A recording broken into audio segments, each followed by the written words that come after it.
When we got to the arena, oh, what a feel, 'cause we were watching wrestling when it was real.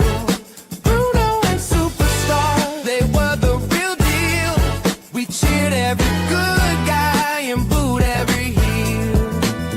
When our heroes got hurt, it went straight to our heart. We got to our seat way before it would start.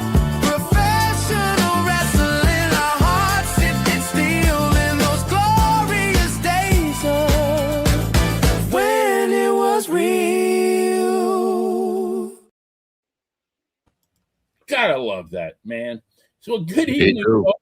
It's a great song. Welcome to When It Was Real, the show that takes you back in time to when professional wrestling was sublime.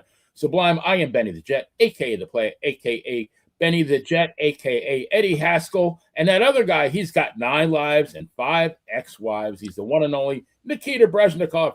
Nikita, how are you, my friend? Who tell you that? Just a rumor. You know, there's a mill. They call it a rumor mill. If you hang out. Yeah, there's Niles. Listen, I talk to my lawyers. Do we cheat them and how? They say to me, anybody find the bodies? I say, Dumoshtun yet. They say, silence then. Right. So you produce evidence, I produce testimony. You need the proof. That's right. So going back to Eddie Haskell, Nikita, I made a quick Mount Rushmore because he's my favorite TV character ever. So I have him at Rushmore, great TV characters, and mine is. And anybody who's in the chat room, you want to join in on this one, you're more than welcome. Mine is Eddie Haskell, Barney Fife, Mr. Roper from Three's Company, and of course Al Bundy. I thought you had 5. No, Mount Rushmore's a 4, isn't it? Oh, I don't know. I got 4. That's my 4. You USA do things goofy. All right, you want mine? Yes, sir. All right, I'll give you 5. I'm gonna be like Bundy. I give you the 5. Herman Munster. My God. Oh man, good one, man. Yes, I'll kill him. I'll kill him. I'll kill him. I'll kill him. He was my neighbor back in Maryland. I never met him. I had no idea because he's buried in Tawnytown in a unmarked grave. Wow, I did not know that. Eldersburg. I'm sorry, Finksburg, unmarked grave. Number 2, Nikolai's lookalike, Sergeant Hans Schultz. I mean, if anybody was true to life, that would be Nikolai. It'd be like, Colonel Hogan, can I go with you when you escape? That would be him. That would be Nikolai. Then Pyle, without a doubt, Private First Class Gomer Pyle. I mean, how many belly laughs did we get out of Pyle? Well, him and Sergeant Carter were like the best duo ever. Pyle, there's a whole story to that. And then one of my favorites from F Troop, Chief Wild Eagle, my second favorite Indian of all time. And with him, it was great. They had the guy come around. He was general inspector for all the tribes. He said, you need to attack fort or you in danger of getting big fine. And he said, we peaceful. We no attack fort. He said, well, wait, last week I have big fight with Squaw. He said, I no count. Everybody fight with Squaw. And then Crazy Cat said, yeah, but see his Squaw. She big as some tribes. And it's like, man, it was classic. Great material. Now, who was the girl? She was hot. I think her real name was Melody Patterson. Oh, yeah. What was her name on the show, though? I Wrangler Jane. What is it? Oh, okay. And, I spent her whole boyfriend weekend was Ken Berry, right? Whatever his. Yep. I spent a whole weekend with them at Motor City Comic-Con. Hold on. Here it is. The last good weekend of my life. When I got back home, they told me about the cancer. But I still had fun, and I'm still here. 2002. That was May 17th to the 19th. Now, Ken Berry was not there, but everybody, and Wild Eagle wasn't there. Everybody else was there. Crazy Cat. Larry Storch. Larry was there. Oh, he was wonderful. And Nikolai singing. Crazy Cat was loving that. And Vanderbilt, they could not see because he signed his picture. I'll be seeing you. What a great guy. I mean, they were just happy to be there. And I got to be good friends with Wrangler Jane and her husband, Vern. They were beautiful people. But I'm going to give you number 5. Wait a minute. All right. Wait a minute.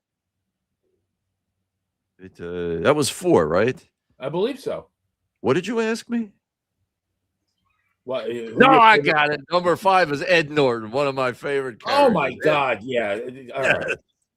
That's it. You had to love Norton. Hey, Ralphie boy, what are we doing? It's like he was classic. Ralph said over my dead body. What do you think I am, Ralphie boy? A mountain climber? Like some of those lines were just so epic. And I heard that they never did a retake. They were every one of those shows was filmed in one shot. And Jackie Gleason, Ralphie boy was lit a lot of it. I love it. But you get these bastards out there when he'd say, all right, they're gonna love you on the moon. Bang, zoom. They say, oh, that was domestic violence. Shut up. You remember the one when Alice left him and Ed brought over the record? You could make a record, and he makes a record, but the first one he just like goes batshit. She's a blabbermouth, and Ed sends the wrong record to Alice. Of course. That is like pure genius, like that, to think of those things. You had to love it. Do you know who Boxing Brian is? He does some podcasts. No. I got to think of his last name, but he had me on a couple of years ago, and we got to talking, and I said, when he was on Batman as the Archer, and I said, that's fucking Norton. I mean, come on. And he said that got the biggest response of all. People they were rolling on the floors over that. It's like, that's fucking Norton. I can't help it, even though you're saying it's the Archer, but he was professional enough to pull it off. He was a great actor. Very well done. Art Carney, if you don't know who we're talking about. Oh, yeah. So Steve Gennarelli has an interesting list here. That's a pretty good one. Tony Soprano, Don Draper. I don't know. Dr. Smith, he was, but see, this is sitcoms. Even though Dark Shadows was a hot ticket for a while, and I guess some people would look at it tongue in cheek, but we loved it as kids. You rush home to watch Dark Shadows. Quentin Collins and, oh, man, the beautiful Angelique. Oh, yeah. I remember there was a song in, I think it was the summer of 1969, Quentin's theme actually hit the charts. It was a theme from Dark Shadows. Yeah, absolutely. Good song. Yes. So, hey, we're here for wrestling. Who the hell knows? I mean, I think everybody's hey, it's all fun. Yeah, let's do our commercial real quick, and then we'll get to the show here.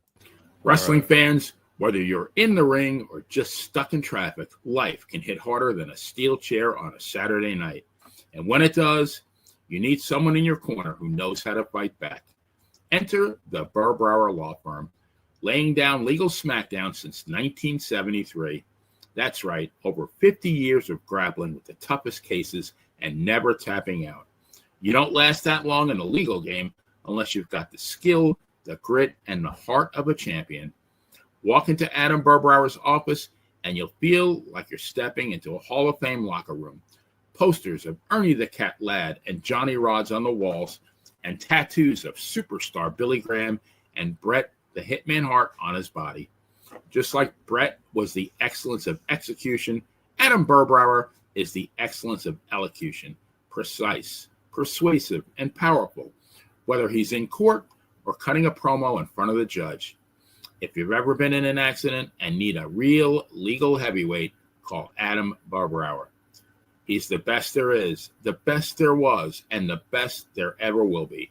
Hit up BurBrowerLaw.com and follow Adam on Facebook. And when you call, make sure you tell him that Nikita and the Playa sent you. The BurBrower Law Firm. Legal justice with main event style. Mr. BurBrower was very pleased to know today that his commercial has been heard on every continent except for Antarctica. We're still working on that one. Yeah, we can't get Mr. Freeze's territory. Holy shit. Nope. That's amazing. Yes, sir. Well, my friend, where did the Wrestling Wayback Machine land today? So tonight we're going to go back in time for one of the all-time classic matchups.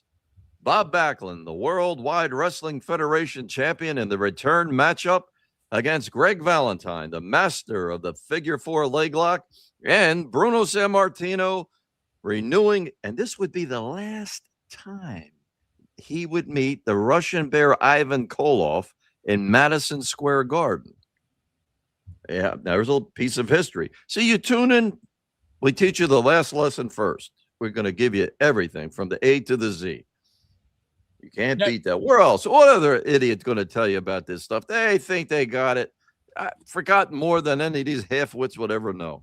That's one of the longest rivalries I would think there was in wrestling, because I think Ivan first got to the WWF in '69, was it, or late '69? He was in there, yeah. They would go at it. I mean, natural match. And Pittsburgh, all with Bruno's territory, all over the place. Yes, I think one of his very first matches, I think in the mid '60s, was against Bruno in Pittsburgh. I think he wrestled with either his real name or it wasn't Red McNulty, but it was a different name. But I mean, they go way, way back, and ironically, they loved each other like brothers in real life. Yeah, and ironically as well, both 300-pounders, and then dropped tremendous amounts of weight, maintained their strength and the stamina so they could go longer, and they were a little bit more, let's say, active and throughout like 79 in this match, which we will cover tonight. It's the Madison Square Garden show, folks, from March 26, 1979. What a show. All right. Why don't we toast to Bruno and Ivan as long as we're talking about them? Yeah, I mean, it's their last go around in the Garden, and it might have been it for them. I'll have to do some research on it. But I was right about Kowalski last week. That was it for him. That was the last time he was in Madison Square Garden with the show we covered last week. So, yeah. All right. So salute to you, Bruno, Uncle Ivan. Yeah, Uncle Ivan, greats in and out of the ring. So you look down, you're happy. Just love you, man. Beautiful people. After 9/11, I got a phone call a couple of days after it. It was Ivan Koloff. And he said, I know you work police department. I just want to make sure you're okay. And Joe, make sure everything is good with you guys. And I'm praying for you. And it's like, holy shit. I did record it. It's like, my God, that's Ivan Koloff. I can't believe it. Wow. Never give up. Good is the enemy of great, and never give up. You never know what's going to happen tomorrow. Sounds like Bob Backlund. Never capitulate. All right. Well, how about we start up as always with our music? Oh, you're going to do the music. Do the music, Benny. That's it. All right. So, this is from Cashbox Top 10 from March 26, 1979. I want to see this too. Yeah. Yeah, number one, Tragedy. So this is their 8th number one song of the 70s. These guys were minting money.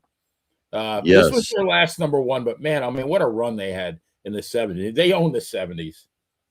Yeah, no question. Then, number 2, the very great Rod Stewart. Do You Think I'm Sexy? Rod Stewart, I think, first hit the charts in 1971 with Maggie May.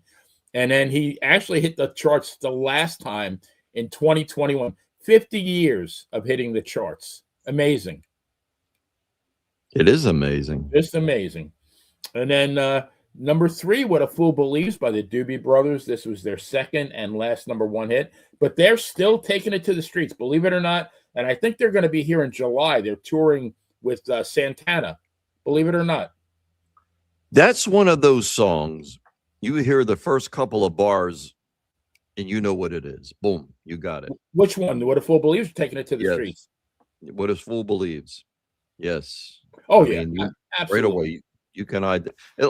It's like Ralph when he was doing the $100,000 question. Norton would always open with the Swanee River, and he's like, "Why you always got to do that?" And then, of course, the big question, Ralph was who wrote Swanee River, and it's like, Hamana, Ed Norton. Hamana, Ed Norton. That was my God. Sorry, folks. You come here, we'll leave politics, all the bullshit outside. You're going to have a good time. Don't worry about it. Absolutely. Number 4, Gloria Gaynor, I Will Survive. That was her second top 10 hit, and I think it was her only. It eventually became number 1. But did you ever see the movie Man in the Moon? No. With Jim Carrey? There's a couldn't stand him, and I couldn't stand Kaufman. So no. There's a Tony Clifton, who I think is Jim Carrey's alter ego, and he sang his own version, which I think is far better. You got to check it out. I'll send it to you. Thank you, Benny. Yes. All right. So number 5. Now, number 5, Peaches and Herb. Their last top 20 hit before this was in 1967. So they had gone 12 years outside the charts, and then they did this one and reunited, and that was their biggie, and they were pretty much done after that. A great song though. Yeah, beautiful. All right, number 6. Every time we do a survey, Donna Summer is on it at least once, right? Always. And look, I was never a dancer, but I know people were dancing to all of her songs. I mean, that was the disco pretty much. It was fading pretty much by 79, but hey, people always wanted to go out and dance, so she had it. She had it nailed. You know, I heard that she had covered MacArthur Park, the old Richard Harris song from 1968. And I thought, how the hell could Donna Summer do anything with MacArthur Park? But holy shit, man, she nailed it. Turned it into a disco song. She brought the cake in from the rain, Benny. And she was not too hard on the eyes either. Oh, that's one of my girls, without a doubt. Man, I got that album. Woo! Oh, yeah. And it's 7. For the obvious reasons, the cover. Holy moly. Yep. Yeah, very, very ahead of its time. Number 7, Sultans of Swing by Dire Straits. Their first 40 hit. That's a catchy one, yeah. Oh yeah, great song. And then they wouldn't have another top 40 hit until 1985, Money for Nothing, which is another great song.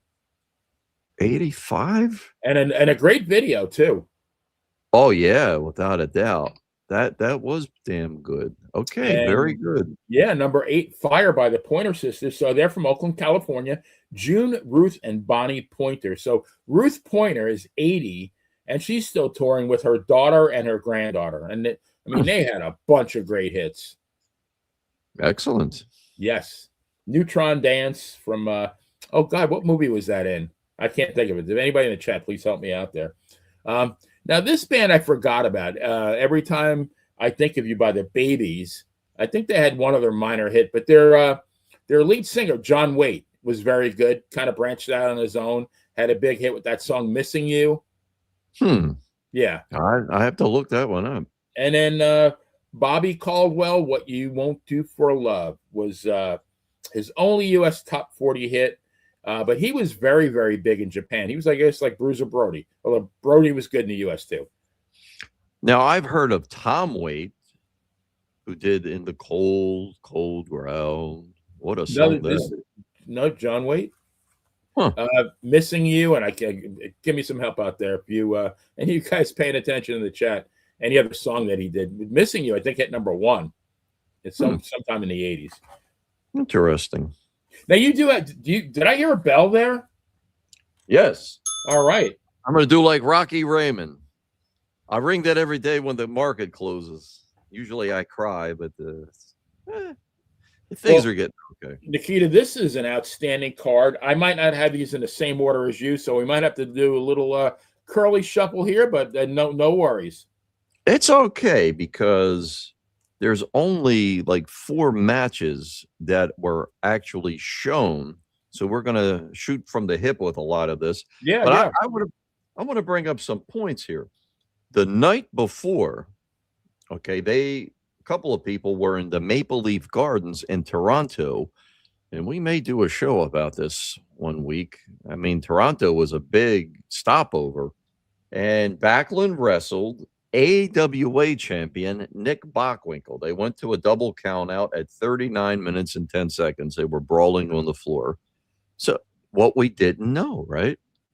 That's amazing. So much that was going on. Greg Valentine was there.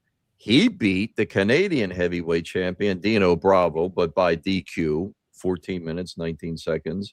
Steamboat beat Flair. Snuka and Orndorff beat Patera and Big John Studd at 20 minutes and 4 seconds. Years before they would become any kind of thing with WWF. And that's about it as far as top names. But the rest of the real company for the still WF, they would be changing within the next month. They were in Torrington, Connecticut at a high school gym. The main event, Dusty Rhodes beat Peter Maivia on a disqualification. And then the tag champions, Johnny and Jerry, beat Steve Travis and Dominic DeNucci. So we didn't know a lot. We were happy. Long before the net, I think it was a better life, especially for wrestling fans, because what you didn't know was okay. It was a much simpler life, that's for sure. No cell phones, no internet, very many less distractions. Yes. So there we go. Let's start with March 26th now. It was a sellout. I believe the Felt Forum was overflowing as well. Dominic DeNucci in the opening match, he pinned the Baron. 4 minutes and 35 seconds with a backslide. People out there know what a backslide is? Do the little shuffle here. It's pretty much like a cross where you grab, lock arms, and then you pull the guy over your neck, and his shoulders are on the ground, on the mat, and you get the 3 count. That's tough to do. That actually would be a finishing maneuver back then. You would never see that happen now. I mean, it's good for a lot of 2 counts. It's a good false finish thing, but yeah, to finish the match. And, 4 minutes, it's like, look, there's a lot going on tonight. There's a 6-man. So, get out there, warm them up. You 2 great pros, go do it.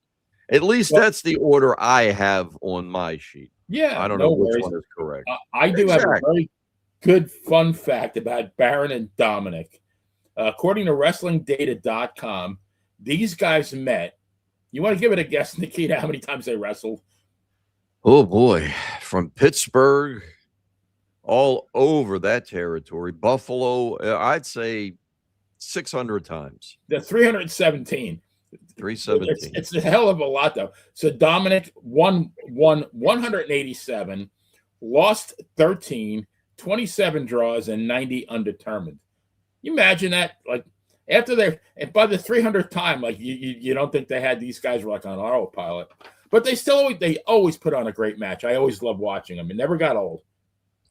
And they're both pretty much like similar builds.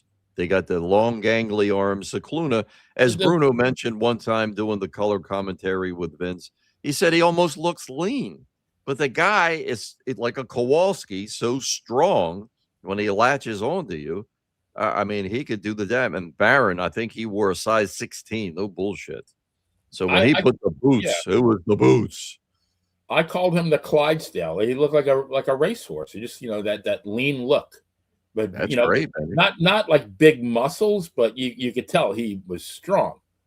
Yes, without a doubt. And look at it.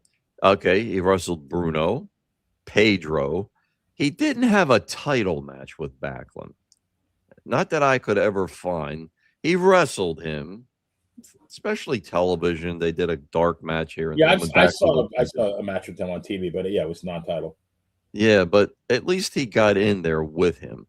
But by the time Hulkamania started, because Baron was wearing what they call like a collegiate suit, like Backlund was wearing, the singlet, and towards the end of Backlund's run after he dropped the belt, and Baron was wearing that because his muscle tone was starting to get a little lean. Chief, when he came back in 82, he had one. But it's like, you know what? It's life. He was like, what, 53, 54 by then? I mean, come on. Yeah. So, you're out there. You're doing it. The average Joe, like somebody, Bruno used to say, it would put the average guy in the hospital.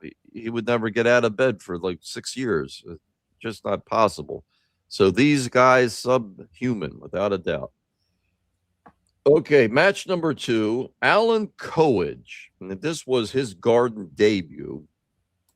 He pinned SD Jones, 4 minutes and 2 seconds with a clothesline. Now, Coage, it's kind of wild.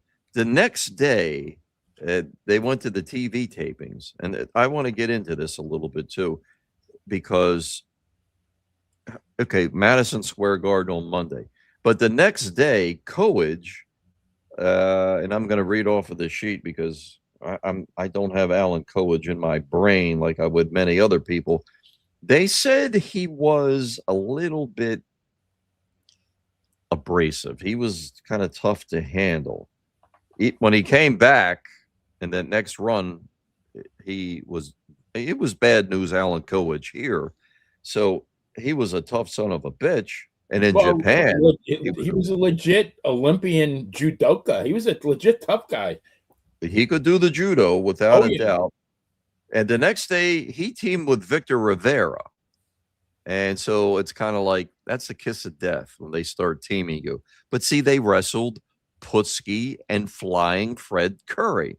They didn't know what it's like. They didn't really. Putsky was fine by himself. He and Tito would be a great team. They started September of '79, won the belts October 22nd, but actually they first teamed up September the 11th. A different September 11th, though.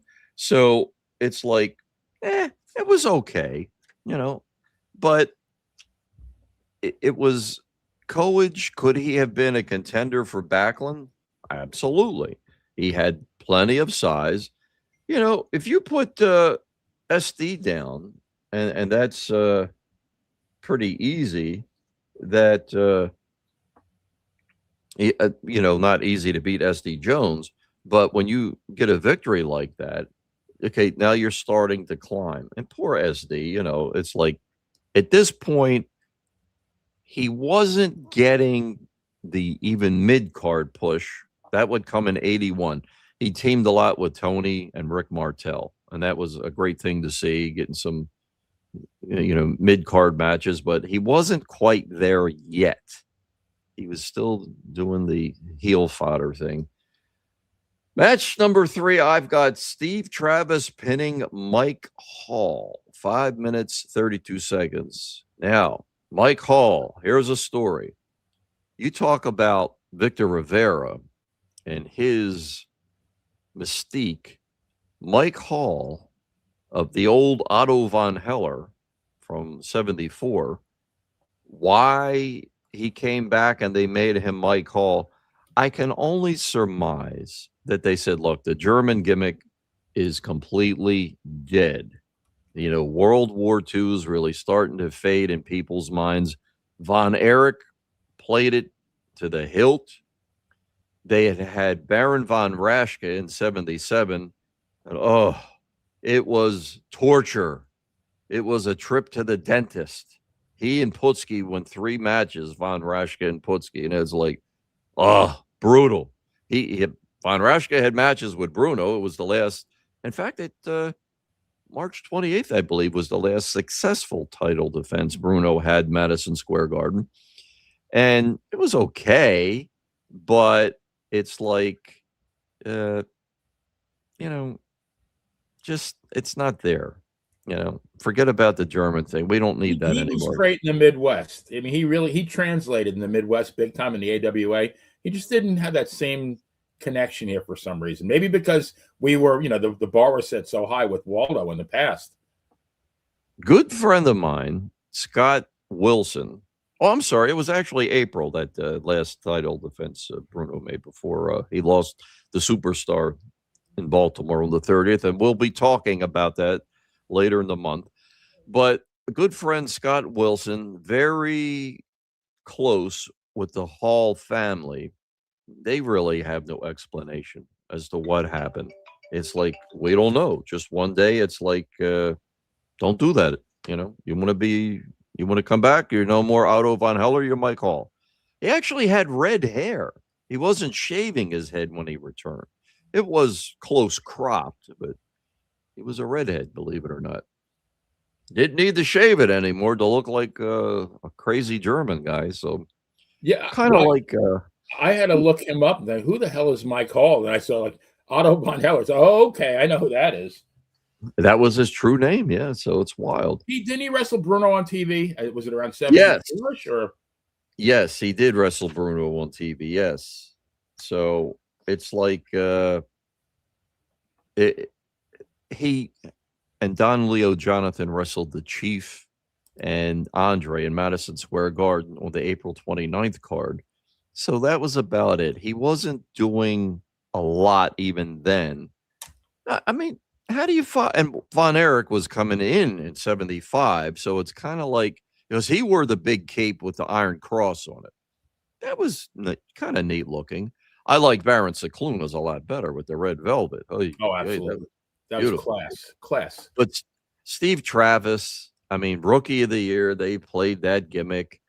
And it's like, I don't know. To me, he just never got over. And he was out of the, according to at least WrestlingData.com, he was out of the business by 84. And he got a late start. I guess it wasn't for him. Well, he and Rick McGraw formed that Carolina connection in 1982. And that was okay. They had matching jackets. But it was funny. His debut was December the 12th of 78 for Travis. And he wore yellow boots. And even Vince was kind of like shooting on him a little. And he's like, Bruno, do you think the yellow boots are helping Travis? And Bruno's trying not to laugh. It's like, I don't think so, Vince. I don't think that's going to matter too much. He got over. He actually beat Frank the Gypsy Rodriguez, but he kind of dropped him with a suplex. I thought he hurt Rodriguez's neck. Because even Vince said, that looked like a pretty nasty fall that the Gypsy took, but he was able to get out of the ring. Steve Travis. He didn't hang around very long, did he? I think he was out of the company or out of the territory by August, September? Yes. Now, the next card would be April 30th, and it's the card of death. The reason I say that, it's got to be the worst fucking card of the 70s. Bulldog Brower in the main event with Backlund. And even though they brought in Vern Gagne, and he wrestled Mr. X, who was Dynamite Jack Evans under a mask, they put Harley Race in there with Steve Travis. It's like, are you kidding me? You had Ted DiBiase on the card. What a match that would have been. Harley Race against a young Ted DiBiase. Man, because he beat Travis in like 5 minutes. It's like even Harley Race, he was all about the business without a doubt. And he was there for it. And it's like, this is bullshit. This guy, forget it. Boom, out the door. So Steve Muslin, which I believe was his real name, or yes, or something like that. I think it was maybe an Lim. Steve Muslim. Yes. I couldn't swear to either one. Again, not a big fan. Never did a thing for me. It's like, okay, Steve Travis, Mr. TV, you could call him. Very generic.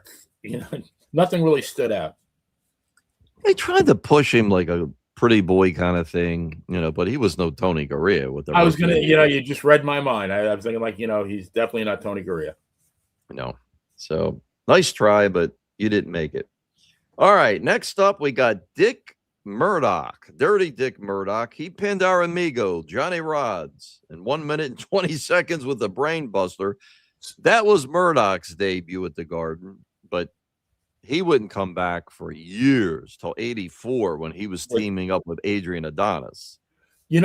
I saw this match, Nikita. I was shocked because I had never seen Dick Murdoch as a babyface. And I was wondering in the beginning of why they pair up Murdoch and Rodz, two heels, and then Amigo just started. He Pearl Harbored him. He really beat the crap out of him for the first 30 seconds.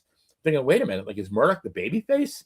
And then Murdoch drop kicks the guy, and I almost shit myself when I saw Murdoch did a flying head scissors. It's like, what? He could work. Yeah, very talented guy. I mean. He's a very, very underrated talent. The guy was great everywhere he went. I mean, you look at his record. That guy won at least 45 to 50 regional titles all over the country. How many of you out there know of Dirty Dick Murdoch and Dusty Rhodes as the Outlaws? I mean, Rhodes was basically close cropped hair. It was almost like a shaved head. And he was pretty nasty heel. I think he turned babyface in Florida. I forgot what year it was.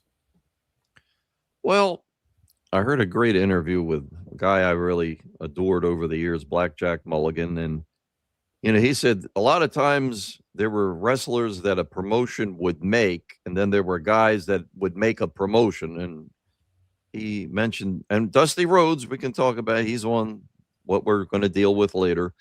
And it's like Rhodes, yeah, he had charisma without a doubt. He could speak to people. You had to make a connection. As a heel, you had to make us want to stab you when you walk by. And as the face, you know, it's like, I'll give you my shirt because you're bleeding. I'm going to cover your wound so you don't bleed out. So, yeah, you had that ability. So Dick Murdoch, he was a guest, okay? And they would do that from time to time. Like I said, the next card, April 30th. And now for that one, when a lot of people say they had to pad the card for Backlund, they just had to pad the card in general with that, with Brower in the main event. When we talk about Backlund against Valentine, they could have easily had a third match, no question.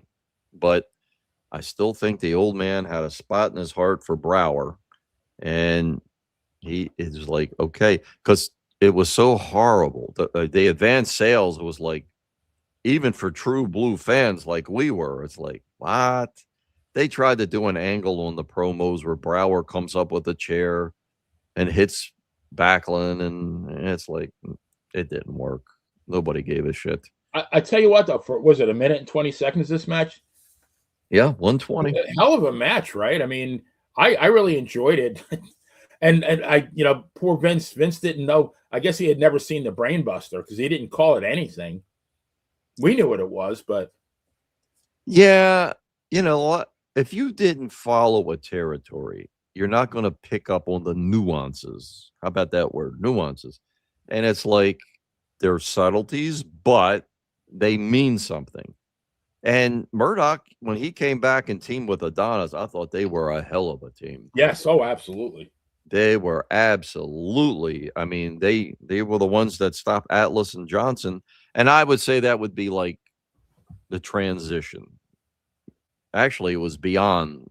It was in '84, so it was already Hogan with Hulkamania. So actually, Atlas and Johnson were the last team that went into the new generation, the new era. But I did enjoy Adonis and Murdoch. They were tough. And we're going to talk about Adrian Adonis later in the big Easter egg. All right, so up next, we got the main event.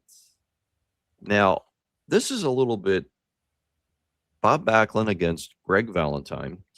Now, with this match, they're following the month before, which was a 1-hour draw on February, which is the picture here that I always talk about from when it was real, February 19th, 1979. It was a blizzard.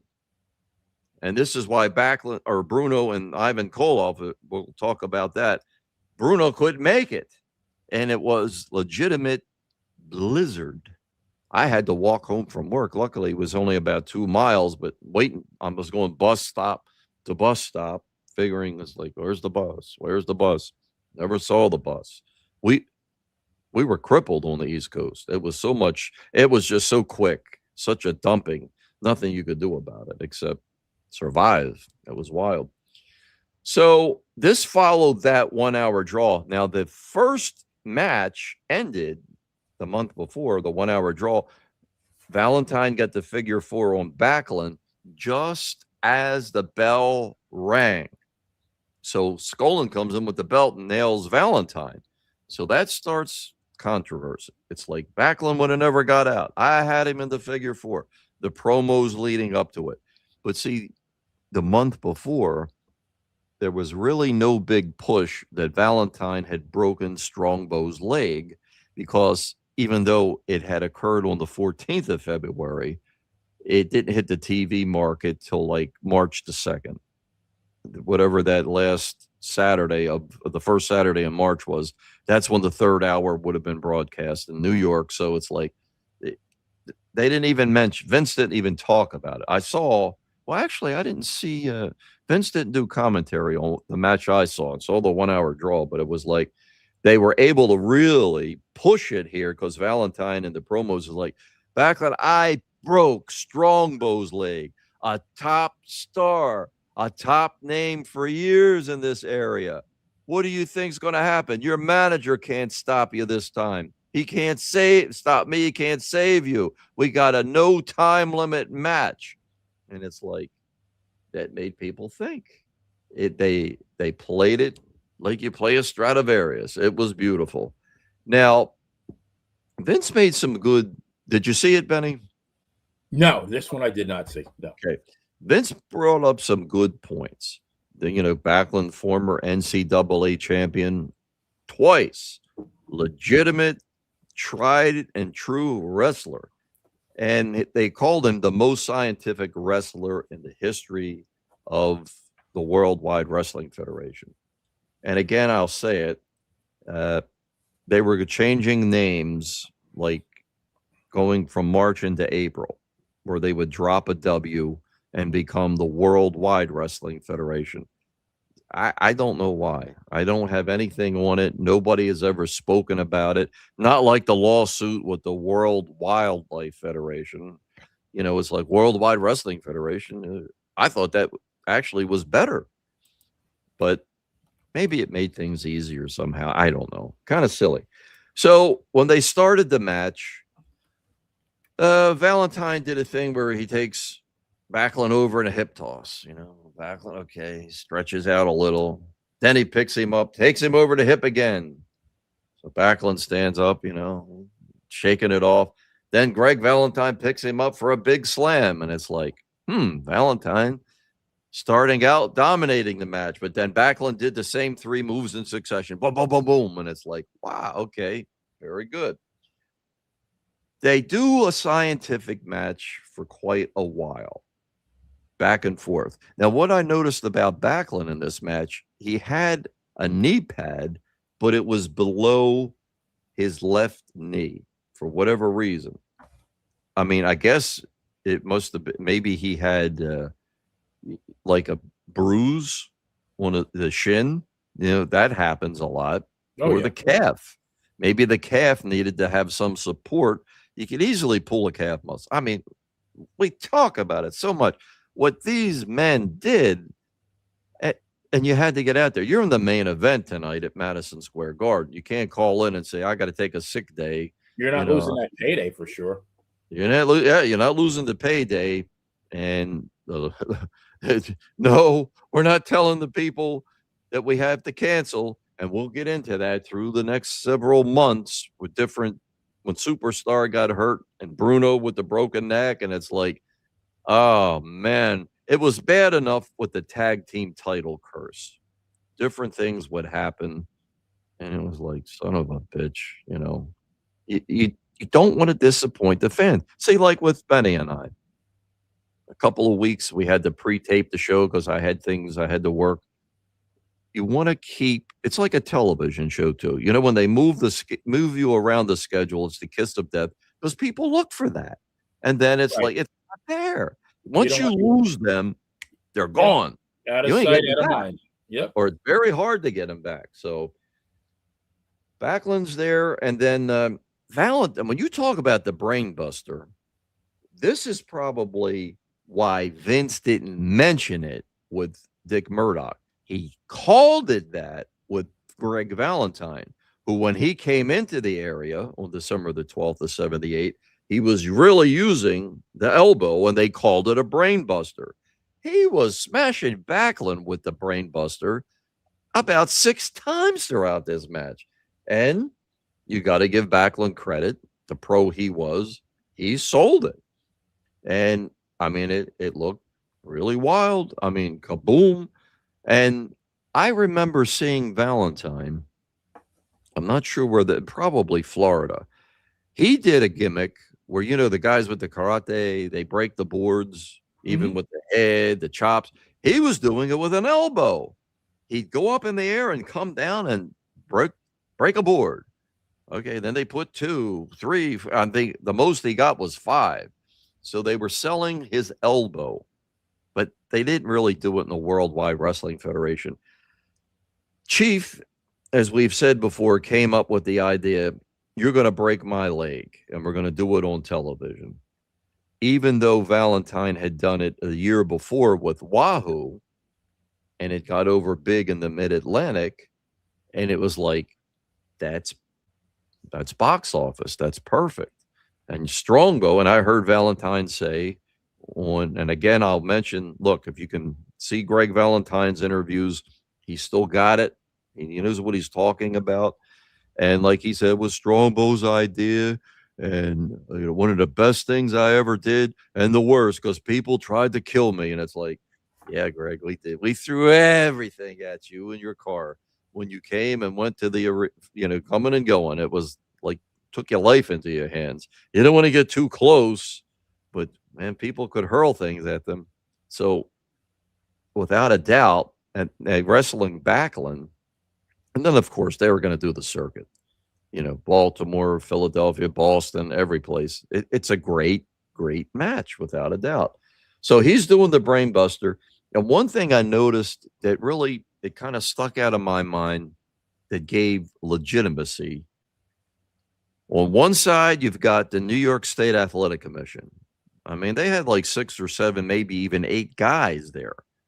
Fred Abatello was, he had the bell, but it gave it legitimacy.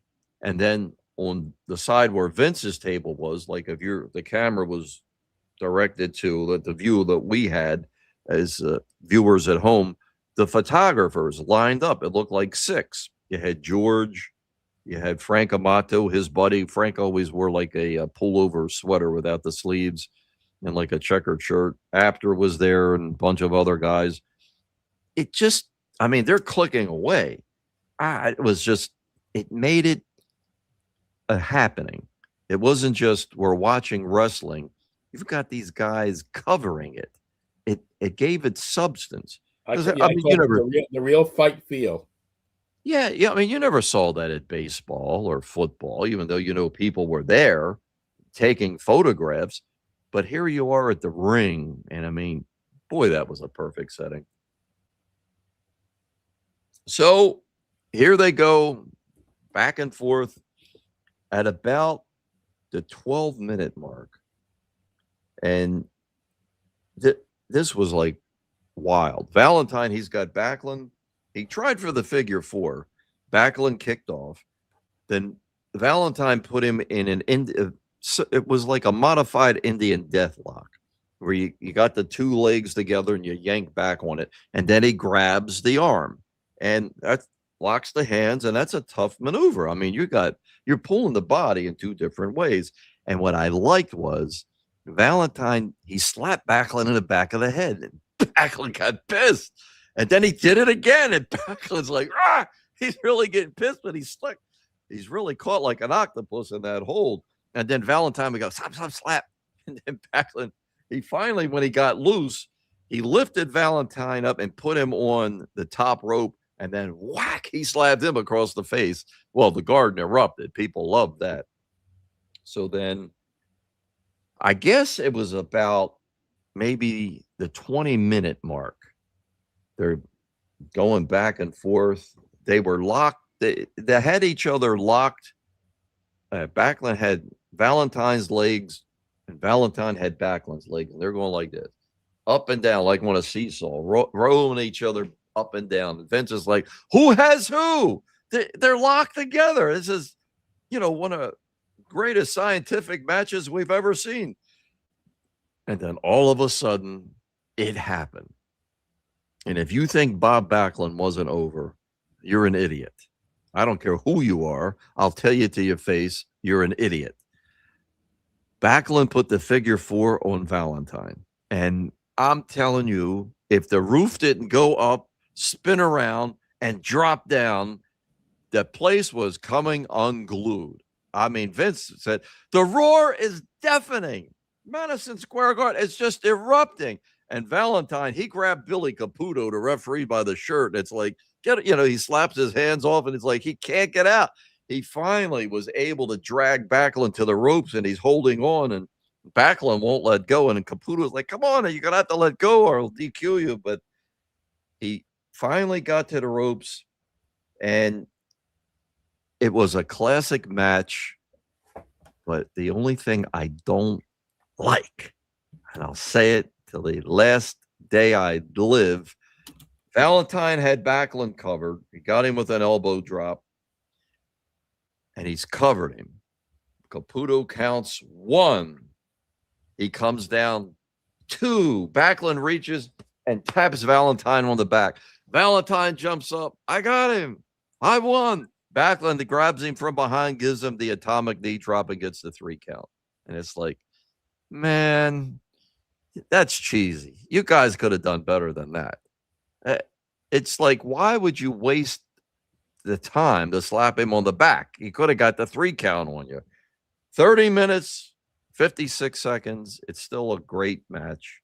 And again, why I say Valentine or Backlund was over. Go read his book by Bob Backlund. What is it called, Benny? Bob Backlund.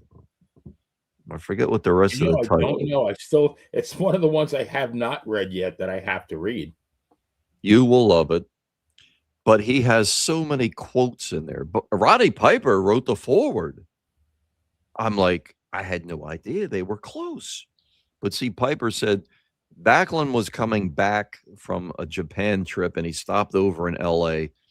Roddy was still very new to the business. He did a Broadway with Backlund. Backlund beat him at the end, but it was like after that night, Roddy Piper was made. And he never forgot it because when he wrote the foreword for the book, it was like, wow, I'm shocked. But there's quotes from Morocco, Harley Race, George Steele, Slaughter, so many people that you trust their word, established pros that said, if you even know what the fuck being over means, Backlund was it. Because Harley Race said when they had their match at the Garden, September 22nd, 1980, he's like, I've never heard such crowd reaction. We never believed any of that shit that there was going to be a unified champion, though. We never thought it was ever going to happen, but it was always a great match. Backlund against Harley Race started. It's just called Backlund. Thank you, Steve. Thanks, Steve. Yeah. Leave it to Backlund. Make it simple. Well, yeah, what the hell, Bob Backlund. That's all you need to know. But you will, if you are, it's a lot like my book. It really covers that run that Backlund had. He goes more into the 80s, though, where I stop at 70. So I go 70 to 79. Backlund didn't come around until December the 7th of 76, first TV, and then mostly 77 he started to make TV because he was still doing different things in Missouri and Florida. Well, look at that. Harley Race gave him the Missouri State belt. And you know that. That's the fiction. Yeah. Well, Harley Race ain't giving that belt up to just anybody that walks in the door.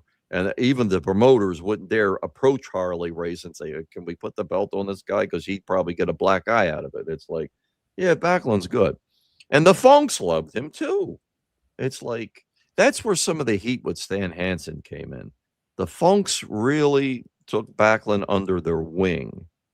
And he got a good rub from them. So, yeah, and Terry Funk is another one I think that's quoted in that book that says, you talk about somebody that loved by the fans. He wasn't Bruno. He couldn't be Bruno. He didn't try to be Bruno. Nobody could be Bruno. No, I mean, poor Pedro. I'll say this again till the day I die. He was in the wrong place at the wrong time. I mean, trying to follow Sammartino when it wasn't his idea. Bruno was just like, man, I gotta have a break. This is before the broken neck. Everything else was busted up within him. It's like, got to take a break here, man. Just got to do it. And I don't think he had any intention of returning. I really don't. No, Nikita, real quick. I want to do this before I forget. This is Bob Backlund. So that month, okay, March 21st in Bangor, Maine, he beat Lou Albano. Yeah. The next night in Poughkeepsie, he beat Peter Maivia by countout. The next night, back in Albany, beats Maivia On the 24th, he must have worked a lot with Maivia. He wrestled Maivia again in Binghamton. The next night, he's in Toronto, like you said, against Bockwinkel. Double count out. Next night was at the Garden. Then the next day, Allentown, Hamburg.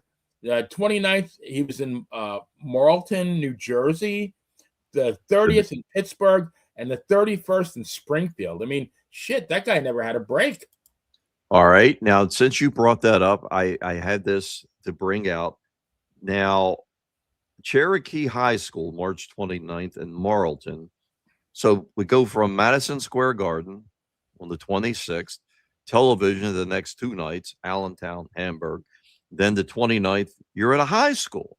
The 29th, Piscataway High School in New Jersey, another high school. North Attleboro, okay, that wasn't a big venue, but it was every Friday night, just like the Zembo Temple Mosque was every Friday night, and that usually would lead up to the Spectrum the next night, but in this case, as you mentioned, the Pittsburgh Civic Arena, the Igloo. So it's like, it wasn't always the big, or it wasn't like Bob Backlund had the night off after Madison Square Garden, or, wait for that Saturday at the Cap Center or the Baltimore. He was all over the place, as were the guys in the company. It's like, and see, that's where when people say, Pat, they brought the, DiBiase, who, by the way, hold on 1 second, real quick. After this match ended, Fred Curry beat Victor Rivera on a count out, 6 minutes, 4 seconds. And Victor got his leg locked in the ropes. I guess he didn't mind putting Curry over because they knew each other from years ago. But Curry was like, he was not going to stay. He left. He didn't like the way they were using him, and he pretty much just packed his bags and left. I just remember him as not really connecting with the crowd in New York. He was a midget. Yeah.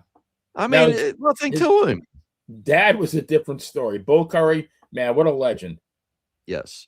And his first run in the early 70s, same deal. Flying Fred Curry, he wasn't going anywhere. He was mid-card at best, putting over a lot of the heels for Pedro. And it was like, okay, we as fans liked him, but this time around, you had a tougher roster. It was tough to fit in. SD Jones, who I adored, without a doubt, we loved SD. SD Jones was over more than Fred Curry.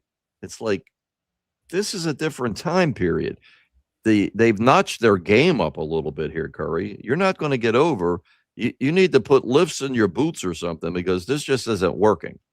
So the reason I wanted to jump a little bit before the Bruno Koloff match, which is coming up next, they brought Ted DiBiase into the ring, introduced him. He was in a suit.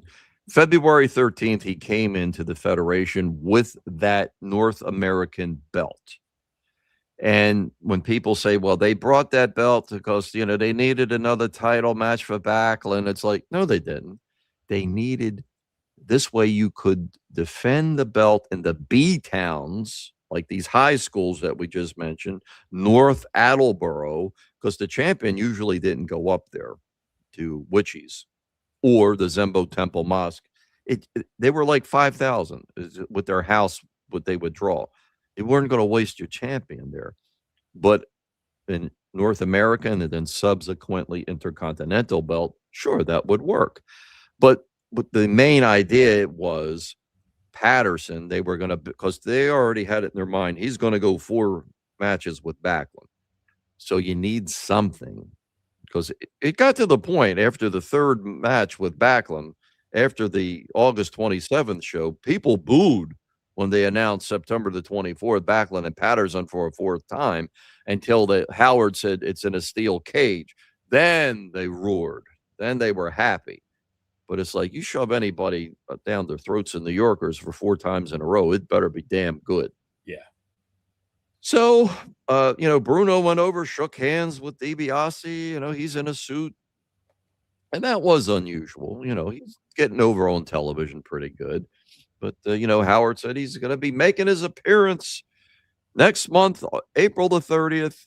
Ted DiBiase, I believe he wrestled Mike Hall on that card. And it's like, again, why would you put him with Harley Race?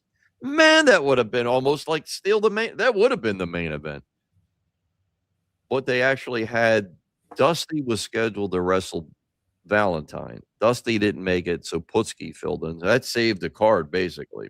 They said that was 20 minutes, a draw, but they said it wasn't a bad match. Even though Putsky was never known as any kind of scientific wrestler. But again, no. When he wrestled Superstar, and we'll talk about that as the months come up, that was a great match. I mean, it wasn't, because Superstar wasn't scientific neither, but they had you on the edge of the seat the whole time. It was a damn good match. So Bruno's last go around with Ivan Koloff. Lou didn't come out for this match. Lou was getting ready for the big 6-man that he was going to be in. So, and Vince mentioned the title changing in 1971, that Koloff had beaten Bruno in Madison Square Garden. And it was like, very good. We need that continuity. That's something that if you don't have that, even in a television series, if you don't follow continuity, you lose people. We're crazy. When you know what fan means, right, Betty? Fanatic. Oh yeah, absolutely. So appropriately named. We're fanatics. And especially with this, we lived and died by it, but you got baseball, football too. I mean, man, working football games with the police department, people were killing each other in the stands. I mean, holy shit, people, relax. You're here to have a good time. You never saw fights at baseball. It was fun. Please don't say that baseball was boring. If you knew what was going on, there was like so much, there was 1,000 things happening. It was anything but boring. If you think baseball, like if you go to a ballpark, you're not watching. No. It's a slower pace, agreed, but it is not boring at all. So to start off, Bruno got the armbar on Koloff. And if you have that picture, Boney, if not, don't worry about it. Bruno was famous for it, but Bruno did that. He just kind of laid it in there and with one arm, and then he covered it. Koloff was able to get the hip toss on Bruno to escape it. And he came in, Bruno kicked out, back to the armbar, and he controlled a good portion of the match with the armbar. And it wasn't boring. It was nothing like boring. You're looking at Ivan Koloff and Bruno Sammartino. Now, they made the big deal about this in the promos leading up to it because Bruno, he couldn't make it on February the 19th. And Koloff said, "You're afraid of me, Sammartino. I'll destroy you this time." And Albano said, Bruno, he was yellow. He couldn't show up. But Bruno, when he came out, he said, "Vince, look, we tried everything. We thought maybe we'll fly to Baltimore and I could drive from there. But the airports were shut down. And there was no way. If you hadn't left early, because even Valentine said for that February 19th, he just about made it. It was like, holy shit, I'm in the main event. But again, when we got dumped on, I think it was 22 inches. And it was like, but it was the intensity and the quickness that the snow fell. It just, in Baltimore, at least, I can't speak for other areas. When the first drop of snow came out of the sky, this first flake, they went into business, the snow plows, salting and plowing the roads, but they couldn't keep up with it. Forget it. It was just no hope. So, they made the big deal. Yeah, Bruno didn't make it. He was chicken. Well, Bruno should. He wasn't. Koloff got a good hammerlock on Bruno. Bruno got behind him. He slammed him. He had Koloff upside down in the corner. Bruno placed him. Did you see the match, Benny? No, that one I did not see. I'm sorry to hear that. Not that version of Bruno and Ivan. Then Bruno was able to throw him to the floor. And when he went to the outside, he slammed Koloff into Vince's table because Vince says, I'm gonna get out of Dodge. And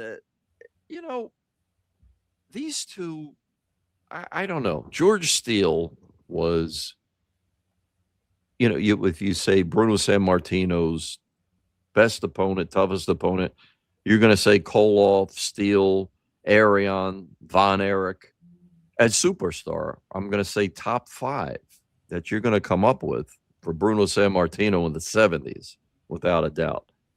And now you got to give Ivan Koloff credit. He's one of the few that wrestled the 3 champions. Like we mentioned, Scicluna earlier didn't meet Backlund, but Koloff, of course, he beat Bruno in 71. Besides, as Benny mentioned earlier, they'd wrestled in the 60s as well. He challenged, stop the presses a minute. Pedro pinned Koloff, but Koloff never had a return match with Pedro anywhere. So that's kind of skewed to mention that Koloff wrestled the 3 champions. A little bit weird there, But then he did come back with Backlund in 83 or 78 first against Backlund, because that was kind of like the Backlund beat Bruno people. We've talked about that before. Right. Everybody in succession. Ernie Ladd, the big cat, was last, and then when he went to Peter Maivia, and it was Valentine, and then Backlund came with Patterson, and Bruno had never wrestled Patterson, not in Madison Square Garden. So it was like, so that was kind of good. What I thought, Koloff looked like he got crotched on the top rope, and people could do that, and they would sell it, but it looked to me like Ivan Koloff was hurt. He kind of took some time. He was selling his arm like Bruno, but it was kind of like favoring his midsection or his crotch area. I think he was legitimately hurt. So it was like when people ask for a couple of seconds, give me some time here, then they're seriously hurt. So Koloff gets to the ropes, he gets slammed, and they're running the ropes back and forth. Bruno positioned it perfectly, and he did a back body drop. Koloff went out over the top rope to the floor, and he sold his ankle. He got counted out, 12 minutes, 14 seconds. So it was well done. If Koloff was hurt, it wasn't his ankle, but they sold it when he hit the floor. Maybe he did. Who knows? Going over the top rope to the floor, that could happen. But Bruno, that was his return. He hadn't been in Madison Square Garden since October 23rd, when he got his revenge against superstar Billy Graham. So people were happy. It was like, yeehaw, very good. We're glad to see that Bruno dominated Koloff, because they did have a good run in 75 as well. Remember that? Yes, absolutely. And with the very first steel cage match in the history of Madison Square Garden, December the 15th of 75, but it wasn't that great of a match. So I don't know. They did what they did. So let's go to the 6-man tag team match, because up last, and it was wild as they were doing the introductions. Howard said, "There's one more match tonight, wrestling fans. Ivan Putsky to meet High Chief Peter Maivia." It's not, they never used to do that a lot, to say, there's another match or there's 2 matches to follow, but to let you know that it's Putsky and Maivia, well, yeah, that's a hell of a match. So Lou comes out. The Valiants are not wearing the belts, and Vince did not mention that they were the new tag team champions, even though it hit the TV market the previous Saturday. It was taped in the 3rd hour on March the 6th. So it would have happened. I'm pretty sure it would have been by then. Okay, so the 6th was Tuesday, Wednesday, Thursday, Friday, Saturday, the 10th, the 17th. And yeah, that would have been the Saturday before this card, the 24th. They would have been on television, but I don't know. Maybe they figured some people didn't see it, so don't say anything about the tag team belts. Dusty's teaming up with Tony and Larry. That's a hell of a team. Very good. Unusual, Yeah. but a hell of a team. Lou was wearing Johnny's Japanese robe. And I knew it was Johnny's because I became good friends with him over the years. And Johnny would wear it. In fact, when they returned to the area, he and Jimmy, on December the 12th of 78, Johnny was wearing that robe.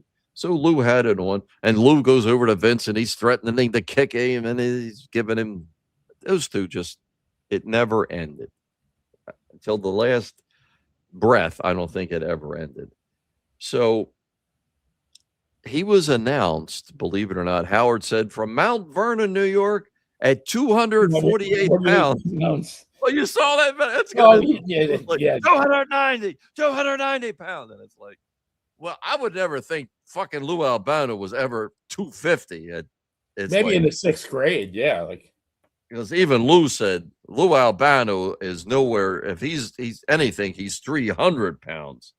Now, the referee was a guy named Padilla, and this guy was a couple bricks short of a load. It's like, I don't know. He was smart. I think he knew what the finishers were, but it's like this guy was just like out to lunch. I don't know. No offense to him for any reason other than he was an idiot. So to start off the match, Johnny was dropped.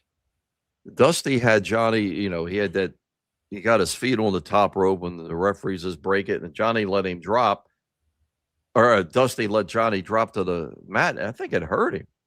Again, somebody took a pretty good bump on that one. And Vince says, oh, look at that bowl of jelly in the ring, talking about Dusty Rhodes. Look at it shake. And it's like, Vince used to sting him. He called him roly-poly. And it's like, gee, Vince, I don't know. You're kind of killing Dusty Rhodes here with talk like that, but whatever. So Lou would come in, and Dusty chased Lou to the dressing room. He wanted to grab Albano. Lou, that was his thing. Run from somebody. He would never run from Gurria or Zbyszko, but Dusty Rhodes, he took off like the Roadrunner. He's heading down the aisle. Because even Gilberto Roman, he didn't work, but he was in a suit sitting at ringside. And he kind of like moved out of the way so Lou would have like a clear runway to get down there, not trip and break his neck. So the first fall ended. It was a clothesline. And it was like a delayed count. Tony Gurria, he was like, and it was weird. He was kind of like half under the ropes. Did you see it, I was Benny? going to ask you about that. It took forever for the 3 count on that one. Yeah, because the referee was confused. Even Vince said that's one of the slowest 3 counts. 12 minutes, 31 seconds. It's kind of like 1, and he's looking 2, and like, should I finish? And it's like, okay, fuck it. He counted 3, and Larry come over, and Tony seemed to be somewhat hurt, but then, it counted. So they said, okay, the first fall goes to Albano and the Valiant brothers. So Dusty missed an elbow. And I mean, he went up in the air with the elbow. They didn't call it a brain buster. It was him. It was the bionic elbow. Well, yes. Lou came in and started to take over, and Rhodes jumped up, and that was it. Lou ran and tagged, and off to the races he was again. So Jerry, they got the abdominal stretch on Jerry, and it was a little bit weird. They called, Tony got the submission 2 minutes and 8 seconds, and then it was like, all right, this fucking referee, man, why did they bring him in even? So they're even up, 1 fall apiece. So Larry comes in, he gets the slingshot and an elbow. Johnny covers him, and again, 1, 2, and it's like, man, we can't let this happen. They come in, and Tony and Dusty, they break up the pin. So then Johnny gives him a pile driver, Yes. and it's like, okay, this is the fucking finish again. Are you clicking with us here, Mac? Jeez, 18 minutes, 4 seconds was the total time. And it's like, when they were leaving the ring, Tony, Larry, Larry sold the pile driver to the hilt. It was very good. Tony and Larry were gone after this. This is why they had to get Guy Mitchell, Jerry Valiant in, because it's like, look, Tony and Larry are booked this time. Other places, they're leaving. You got to change the belts on March the 6th. That's it. No more. It's done. So they did that. Now, the last match of the night was the Polish Power, Ivan Putsky against High Chief Peter Maivia. Great match on the surface, without a doubt. And this was it for Maivia. Maivia would be gone until, Ben, that you mentioned, and we read off some of he would make some more appearances. In fact, I think Maivia's very last match is a dark match in Hamburg against Andre at the end of the month. And it's like, okay, kind of weird, but whatever, because Maivia wasn't taped at all. He was done with the arenas, but this was his last match in Madison Square Garden until the big May 19th, 1980 spectacular. And we will be covering that, I promise you, when Maivia teamed with the Samoans, in which they said 3 Samoans before Samu. Maivia teams up with Afa and Sika against Tony Atlas, Ivan Putsky, and Dusty Rhodes. And that, man, that's one of the all-time classics. But for this match, I recently heard on a Larry Zbyszko interview, there was some heat between Maivia and Putsky. And I'm not going to get into why, because I never believed any of the backstage, whatever went on was anybody's business. But because Benny, you've seen this match, right? Oh, yeah. You and I mentioned it looked like they were shooting on each other. It really did. It really and did. Now I believe they were. After hearing Larry's interview, it's like, man, these guys were laying it in there. But Freddie was funny. Freddie came out and he's got his cane. He's like, get out of the way. Pow! Pow! Like he's shooting at Putsky. He's like, okay. Who could ever say anything bad about Fred Blassie? But when Maivia was laying in those headbutts, I don't think Putsky was just selling it. He went down hard. I mean, Maivia's head, apparently, it was no bullshit that they would just put over his headbutt. He could fucking put you out to sleep. Yeah, big ass head. One of the other things Larry mentioned, and I'm going to tell it here about Maivia since he's leaving, that Larry said they were at a truck stop, and it was right around this time. And, Maivia is a happy-go-lucky soul from Hawaii. He ain't wise to a lot of the ways in America, whatever. They're at a truck stop. Everybody's gassing up. Maivia's wife apparently went into, get something, and he's sitting there, and he's got his high beams on, and apparently it's blinding a truck driver. And the guy's pissed. He's blowing the horn. Honk, honk. Maivia don't know what the fuck that is, whatever. So the guy gets out of the truck, and he comes over.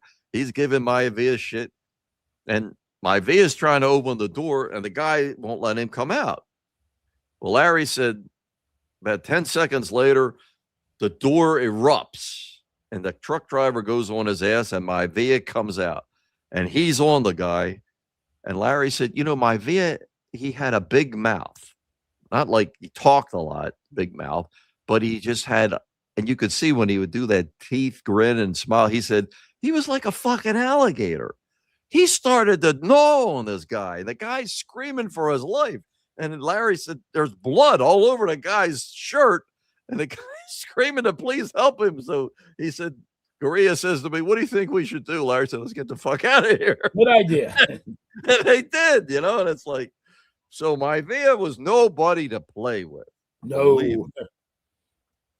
It was wild. He had, Maivia he picked out a couple of people in the crowd. He says, what are you talking about, you 4 eyes? And back then, folks, if you called somebody a 4 eyes that wore glasses, it was like a hit below the belt. Some people would really go nuts about it. Then Maivia's got Putsky in the corner and he's choking him. And the referee comes over and he says, why don't you shut up? Get the hell out of here. And it's like, he's selling the heel thing pretty damn good. So that even Vince mentioned at one point, Maivia is paying more attention to the fans than he is Putsky. And when he had Putsky in the corner and he's stomping him, you could hear it. Now, they did have a microphone on each of the ring posts to pick up some of the slams and the action. And you could hear Maivia's laying it in there. And he looks over and says, "Up your ass," to one of the fans. It's like, he's selling this shit perfectly. So finally, the bell rings. It's the curfew. And the referee raises Putsky's hand. And it's like, I never understood that. Putsky gets the win on a referee's decision. I never liked the referee decision.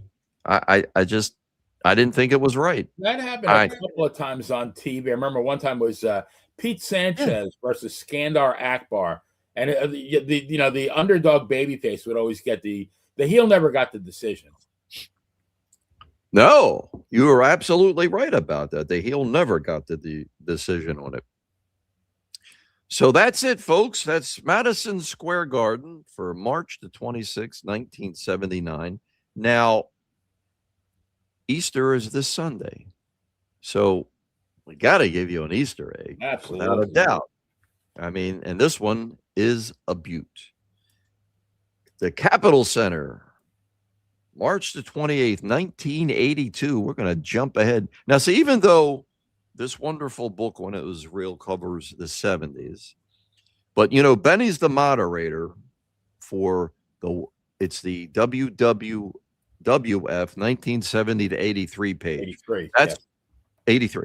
That's when we believe wrestling changed. The night the music died is when Sheik beat Backlund, even though there was a couple other things that went on before that time. And then Hogan got the belt, but that's when we call the cutoff. So that's why we cover the 80s. Now, the Capitol Center, they would tape, it started in, 1980 when Putsky and Santana, they wrestled the Samoans and Bruno against Zbyszko. April the 12th, I was at the Capitol Center in the afternoon and they went to the Spectrum that night. Monsoon was at ringside at the Capitol Center, but it never surfaced. Never saw anything about that card. In 1980, later in 81 is when they really started. Backlund against Mosca and Slaughter against Mascaras. Boy, that's a great one. We'll probably cover that. That comes June 27th. 82, like this, 83, and even 84. The Capitol Center would have about 3 cards on the USA Network, which was owned by the Madison Square Garden Network. It was a subsidiary of them. So this was a follow-up match from the month before, count-out bullshit thing. And what really made this, what sold it with the Lumberjacks, with Jesse the Body Ventura being part of the East-West connection with Adrian Adonis. So Jesse is like a second, like a guy that's like a second for a boxer. He comes in the ring. He's with Adonis because Freddie was the manager. They didn't make the tour yet. The managers, Madison Square Garden and television, they would start to hit the arenas like later in 82, but normally not so. You wouldn't see the managers there. It's like in acting. When you see somebody and you feed them a line and they nod their head and it's like you got to pay them if they speak. So the same thing would be here. If the managers had to show up, you'd have to give them a payday. So you know what? Hey, it's always the bean counters. Yeah. How much can we say? That's why I laugh when they say Mrs. Krieger was paid. I'm like, you're crazy. They would even pay for her ticket. She was just there because she wanted to be. Absolutely. So no Arnold Skolin. He wasn't there. If he was, you didn't see him. It's too much. With the Lumberjacks, Amigo was there, Gurria, Rick McGraw, Jose Estrada, Travis, Fuji and Saito. Putsky was there wearing a warm-up jacket. Charlie Fulton. Now, Valentine and Pedro were not surrounding the ring. they were on the match before this, and it was a damn good match.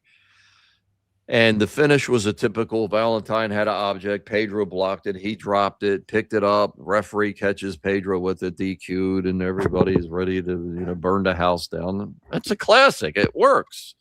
You use the gimmick throughout the match, and then I pick it up and use it, and I get DQ'd. It's perfect. The referee was Tom Fernini, which Mario Savoldi. Yeah, it's his brother, right? Right. The Fernini is Angelo's son. That's their birth name. Right. And Sal Sincere, he was a Savoldi too. He was part of that. So, Tom Fernini's the referee.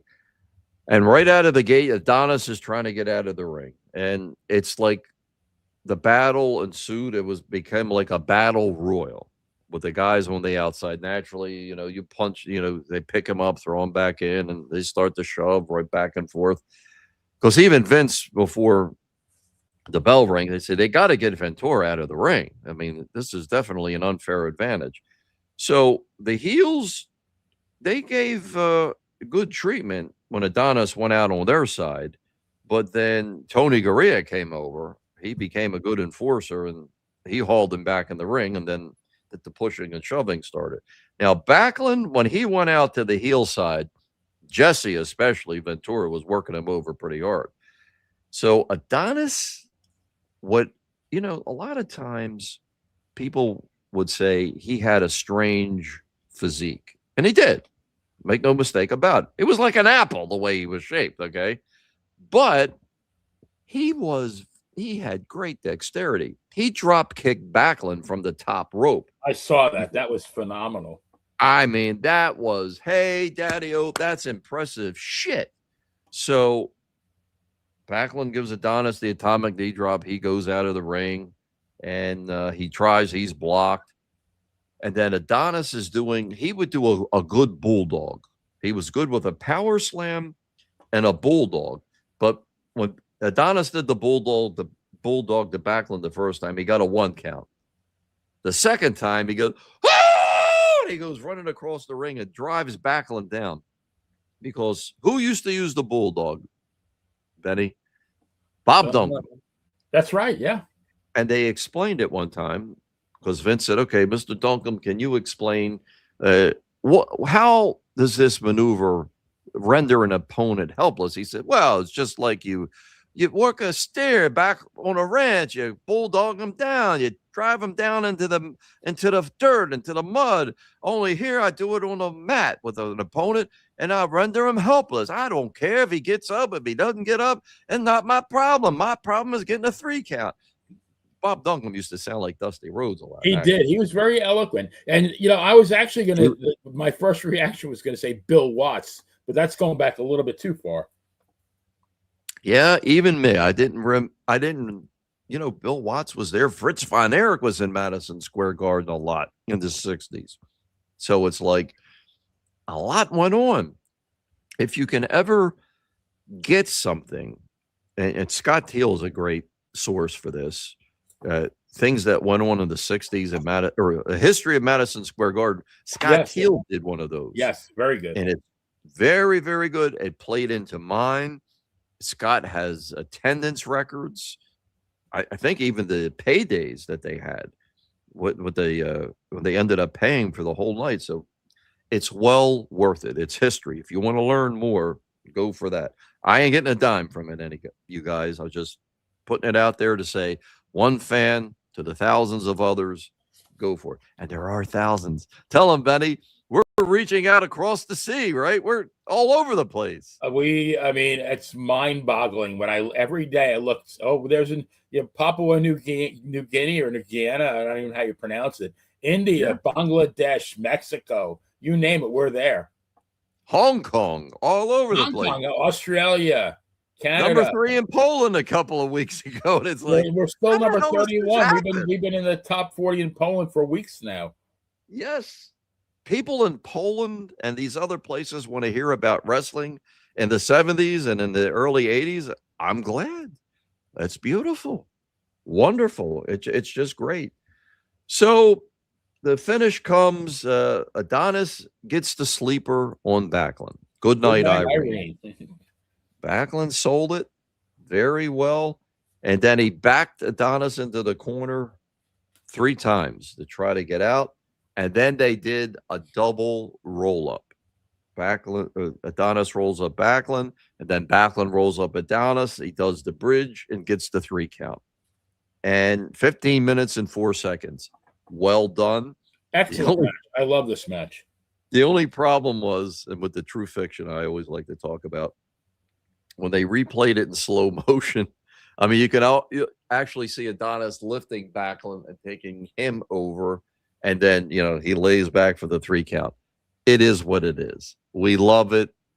Fine. We can talk about it amongst ourselves. It's like, it's great. We loved it.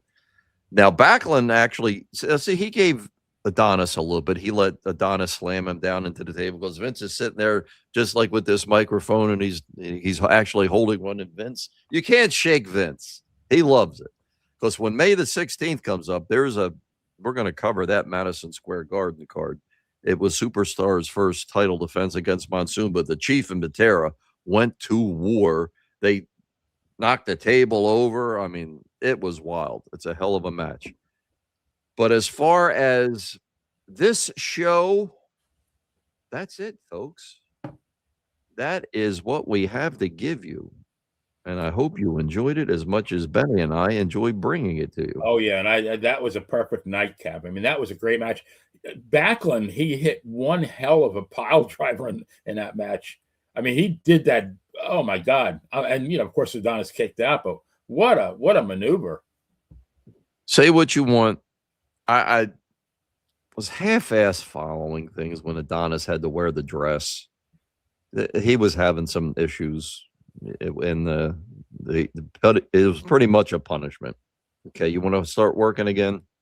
This is what you're going to do. And it's like, holy shit, really? But you got to pay the bills, so you're going to do whatever they want. Yeah, and I've always said, Nikolai, if they want us to wear a dress, I wear a dress. It's like, that's right. Fuck it. We make the money, whatever you got to do. Like when he was 2 cent. In fact, I talked to our good buddy Mitch Seinfeld about this the other day. And the very first time I ever went to anything, I was not participant, just went with Nikolai to Brooklyn to a street fair, May 11th of 94. And I met Mitch before Mitch went to QVC. He was a pitchman. But he was selling that, and sorry, this is a free advertisement, the chopper. And Victoria uses it all the holidays. It does work. You get it from Mitch. Shit, it's cheap. Cheaper than McDonald's, and the thing works. But Nikolai was wrestling a Doink. No, a Doink was there. Nikolai wrestled a guy, not Johnny Guns, something like that. I'll get it for you. But anyway, they said, Nikolai, you're not 2 cent? Because he was doing 2 cent on television. And Nikolai said, fuck that 2 cent shit. I do that for Vince. You want to pay me what Vince pay me? I'll be 2 cents. If not, I'm Nikolai Volkov. And it's like, beautiful. Because when I got there, I'm like, Nikolai, what is this? This is not wrestling. He's like, it's the Indies. It's different world. You'll get used to it. And I did. But God bless everybody that crawls between those ropes and takes their life into their hands. Because some didn't make it. I purposely put that picture of Adonis because that's how I want to remember Adrian Adonis, the guy that they built from Hell's Kitchen, who was, still kind of, never had a good physique, but he was, definitely a lot lighter than he was, several years later. And just one of the greatest talents I ever saw. Now, see, just a couple of days after this, on the 30th, the Chief made his return on Championship Wrestling. Frank Amato, George Napolitano's good friend, and because I was getting Frank's newsletter at the time, and I said, man, I really miss the Chief. How's he doing? And he's like, he's coming back. And he told me the date, and he was right. He said it was going to be the 30th of March in Allentown, but he didn't know. I don't think anybody knew about the Jules angle, but we were happy Chief was back. But Adonis in Ventura, the East-West connection, they started to make television on that same day, March 30th, because they were going to put the Strongbows over on the June 5th card in the Garden. That was the Chief's return and Jules' debut, and they beat the East-West connection. And it's like they really didn't do much with them because you had Fuji and Saito as champions, and they would never do heel versus heel in WWF. Just wasn't done that way. Once in a while, because a lot of times, and we'll talk about this in the months coming up, Patera against Superstar in a title match in Portland, Maine. So it was like 2 times they brought it back, but you never heard of it. I mean, unless you did some digging, like one of the, what they call these bookworms, you know, they get in and it's like, holy shit, Patera wrestled Superstar. You find out years later. Wild. And we pass on that knowledge to you guys because we love you. Thank you for being here. And we thank you from the bottom of our hearts, for sure. Yes. Sing to us, Benny. All right. Well, once again, my dear friends, we travel through time to see all our heroes who are still in their prime. Only $10 a ticket. Man, what a great deal in those glorious days when it was real. Peace and love. Das wird nicht so. Beautiful. Good night, folks.